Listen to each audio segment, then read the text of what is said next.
کہ اس ملک میں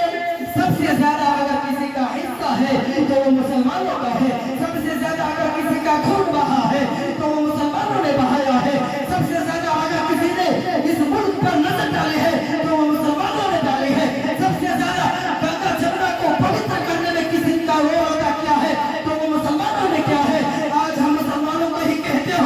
کہ یہاں سے چلے جاؤ پاکستان، یہ ہندوستان تمہارے باپ کا نہیں ہے، یہ ہندوستان ہمارا تھا، ہے، رہے گا انشاءاللہ تعالیٰ، کیونکہ یہ ہندوستان میں اللہ تعالیٰ نے سب سے پہلے انسان حضرت آدم علیہ السلام کو ہندوستان کی سرزمین پر اتارا تھا، پھر بھی کہتے ہو یہ ہندوستان تمہارا نہیں ہے۔ ارے کٹارے وطن، یاد کرو اس وقت کو جس وقت ہمارے علماء نے اپنے گردنے کٹا کر کے اس وطن کو سنوارا ہے۔ یاد کرو اس وقت کو جس وقت میں ٹیپو سلطان نے کہا تھا کہ 100 سال کی زندگی سے شہر کی ایک زندگی بہتر ہے، لیکن یاد رکھیے میرے بھائیوں بزرگوں دوستوں، جب ٹیپو سلطان کو انگریزوں نے مار دیا تو ٹیپو سلطان کے لاش پر، ٹیپو سلطان کے سینے پر چڑھ کر کے انگریزوں نے اعلان کیا تھا اب یہ ہندوستان کو ہماری غلامی کرنے سے کوئی نہیں روک سکتا ہے۔ یاد رکھیے وہ مرد مجاہد حضرت مولانا قاسم نانوتوی رحمۃ اللہ تعالیٰ علیہ، وہ ایک ایسے عالم دین تھے، ایک ایسے مجاہدین تھے جن کو آج ہم لوگ بلا رہے ہیں۔ یاد رکھیے وہ ایسے علماء دیوبند ہیں جنہوں نے دیوبند کی تحریک رکھ کر اس ملک کو بچایا، جنہوں نے مدارس اسلامیہ کو بنا کر، جنہوں نے مدارس اسلامیہ کی بنیاد کو رکھ کر اس ملک کو بچایا، پھر بھی کہتے ہو کہ یہ ملک ہمارا ہے تمہارا نہیں۔ یاد رکھیے یہ ملک میں اگر کسی کا سب سے زیادہ خون بہا ہے تو مسلمانوں نے بہایا ہے۔ یہ ہم نہیں کہتے ہیں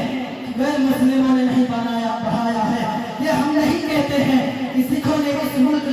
کے لیے قربانیاں نہیں دی ہے، یہ ہم نہیں کہتے ہیں کہ ڈاکٹر بھیم راؤ نے اس ملک کے لیے کچھ نہیں لکھا ہے۔ ہم سب کو مانتے ہیں، لیکن یہ بھی مانتے ہیں کہ مسلمان سے زیادہ کسی نے بھی اس وطن سے محبت نہیں کیا ہے، کیونکہ نبی کریم صلی اللہ علیہ وسلم کا فرمان ہے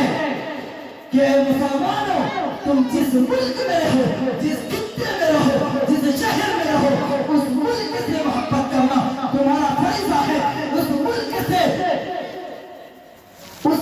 کی حفاظت کرنا تمہارا فریضہ ہے، اس ملک کے ہر وطن کو، ہر ذرے ذرے کی حفاظت کرنا تم پر فرض ہے۔ یہ ہمارے نبیوں نے سکھایا ہے، تمہارے کون سکھاتا ہے؟ یاد رکھو یہ ہندوستان کسی ایک کا باپ کا نہیں ہے، کیونکہ جب ڈاکٹر بھیم راؤ امبیڈکر اس ملک کے سنویدھان کو لکھنے کی کوشش کی، اس ملک کے سنویدھان کو پڑھانا چاہا تو بہت سارے مشکلات کا سامنا کیا، پھر تب جا کر کے اس ملک کے 3 سال کی مدت میں، 3 سال 11 ماہ 11 دن کی مدت میں اس ملک کے قانون کو، اس ملک کے سنویدھان کو لکھا۔ یاد رکھیے اس ملک کے جو لوگ غدار ہیں صرف وہی کہتے ہیں کہ یہ ملک ہمارا ہے تمہارا نہیں۔ ہم ان تمام غداروں سے کہہ دینا چاہتے ہیں کہ یہ ملک ہم مسلمانوں نے ہی آزاد کرایا ہے، کیونکہ سب سے پہلے جہاد کا فتویٰ انگریزوں کے خلاف اگر جہاد کا فتویٰ کسی نے دیا ہے تو وہ مسلمانوں نے دیا ہے۔ سب سے پہلے انگریز کے سامنے، انگریز جج کے سامنے کسی نے کہا ہے کہ یہ ملک کے لیے ہم گردن کٹا سکتے ہیں تو وہ مولانا محمود مدنی رحمۃ اللہ تعالیٰ علیہ ہے، جنہوں نے انگریز کے سامنے جا کر کے کہا تھا کہ اے انگریز تمہیں جو کرنا ہے کر لو۔ ہم جب دیوبند سے نکل کر آ رہے تھے اس وقت ہی ہم اپنے بیگ میں، ہم اپنے تھیلا میں کفن کو لے کر کے آئے ہیں، اور اس کفن کو لہراتے ہوئے انگریز کے سامنے کہہ دیا تھا مولانا حسین احمد مدنی رحمۃ اللہ علیہ نے کہ تمہیں جو کرنا ہے کر لو، لیکن ہم یہ فتویٰ دیا تھا، دے رہیں گے، کیونکہ جب تک